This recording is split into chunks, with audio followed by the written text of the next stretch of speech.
Hello everyone, welcome to our homestead farm. And for a successful and growing farm, you need these two kind of vehicles, tractor and a pickup truck. For the tractor you can have a lot of attachments to work the ground, the soil.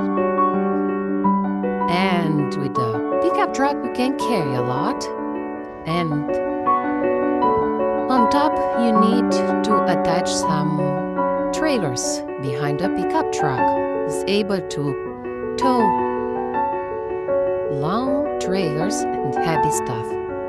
Doesn't matter the brand. If it's GMC, if it's Ford, it's whatever. Or the tractors can be any kind of brand too.